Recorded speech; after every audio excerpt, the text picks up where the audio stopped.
If you're living alone after 50, there's probably been a moment when you've thought, I didn't expect my life to look like this. And depending on the day, being alone feels either like a gift or like the ending you never planned for. But what if living alone right now isn't something to fix, but the beginning of something you didn't see coming? No one really prepares you for what it feels like to live alone after 50. And whether you're here because you lost a partner, or because a marriage ended, or because life simply unfolded the way it did, something brought you to a place where now it's just you. Some days it feels like relief, even freedom. You can eat what you want, sleep when you want, leave the dishes in the sink, watch what you want, when you want, answer to no one. And after decades of adjusting to everyone else's preferences, that can feel wonderful.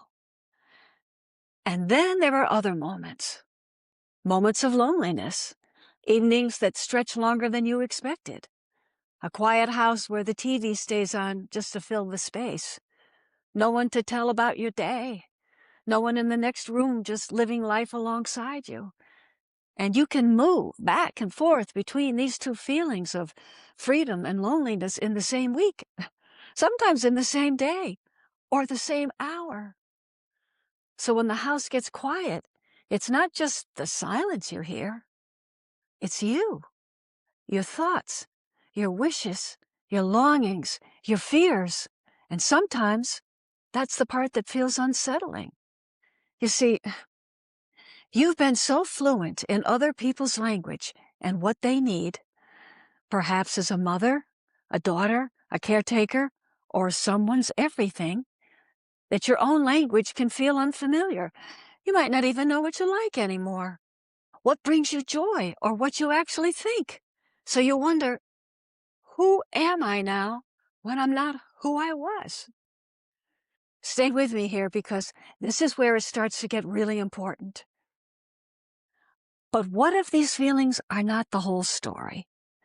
What if this chapter of your life doesn't mean that you failed or weren't chosen or that you're not where you're supposed to be?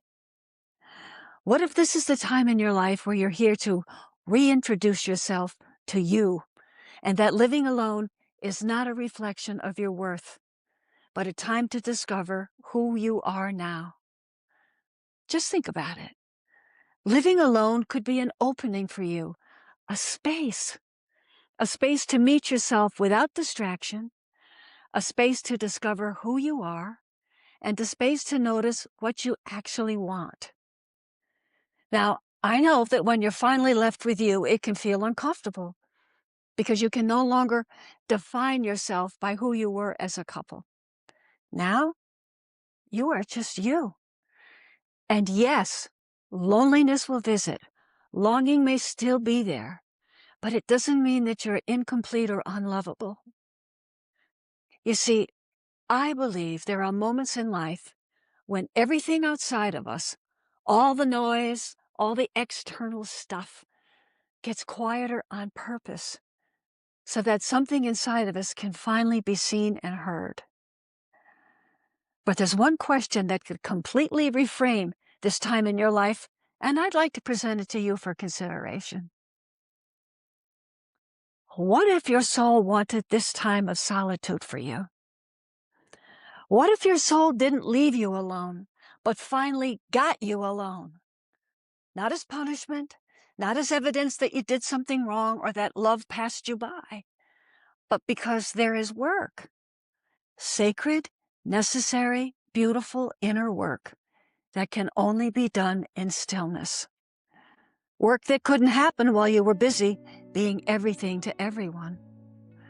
Work your soul has been patient about, waiting for the noise to quiet down, waiting for the room to empty, waiting for you to finally be available to yourself.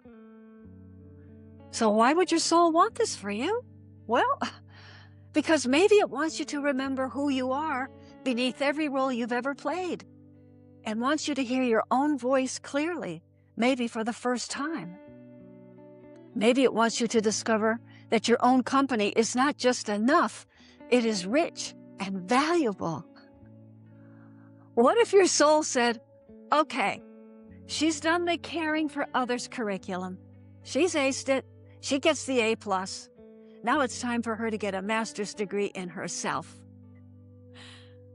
And most of all, what if this beautiful soul of yours wants you to come home to yourself?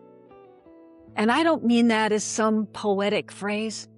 Coming home to yourself is a real destination. So what if this time of solitude, as hard as it can be, is the path to getting there? And this is the most important distinction I want to leave you with today. Solitude is different than loneliness. When we're feeling lonely, yes, sometimes we are definitely missing feeling the company of others. But many times, who we're really missing is ourselves. We're missing feeling connected to our inner life, to our feelings, to what's really going on in there. But solitude is something different. Solitude is having a sense of presence with yourself. It's what happens when you stop running from the quiet and you start settling into it. You start becoming more comfortable with it because it's giving you space. Space to think, space to feel, space to finally ask and answer the questions that really matter to you. And now you have the time to do that. So right now, you may be living in loneliness, and that's okay. That's real and it's valid. But I want you to know that what's available to you, what your soul is holding open for you, is solitude. And that doesn't mean more aloneness. It means feeling less alone because you are enough as you are. It means not trying to fix the loneliness by filling the space back up with noise and busyness and other people's lives. Though connection is beautiful and necessary, and I'm not telling you to live like a hermit. But most importantly, it means allowing yourself to turn inward and get curious about who's in there and who's in the room with you when it's just you.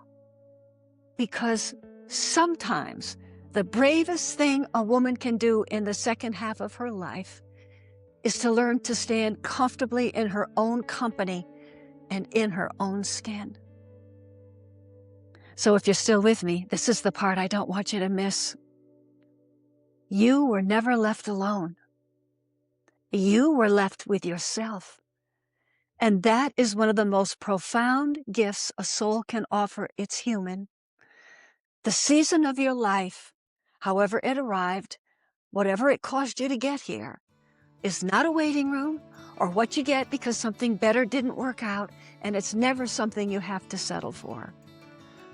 This time of your life is an invitation, the ultimate invitation to remember that you are, at your core, a soul, and your soul has been patiently, lovingly creating the conditions for you to finally know that, to feel that, to live from that. You are not alone. Your soul is with you. It has always been with you, and I happen to think that it brought you here for all the right reasons. So if this video touched something in you, I'd love for you to share it with a woman you know who might need to hear it. And if you're new here, welcome. This channel is for women like you who are ready to stop growing older and start growing deeper. I'm so glad you're here. I'd love to find that you have subscribed and you're offering comments and perhaps even replies to others in our community. So feel free to suggest or let me know what videos you'd like me to make. What topics interest you in particular? I enjoy always mentioning when I can that if you haven't read our Soul Guide PDF, this would be a good time to read it and remind yourself that your soul is there to guide you always on your journey. It's free, and you can download it by clicking on More right below this video. And when it comes to seeking more insight about your soul, by watching the videos we have in our Soul Awareness Series 1 playlist available on our channel homepage, or by following this link right here, you can watch them right after this video, right here, right now. So remember, as always, there really is no one worth knowing more than you.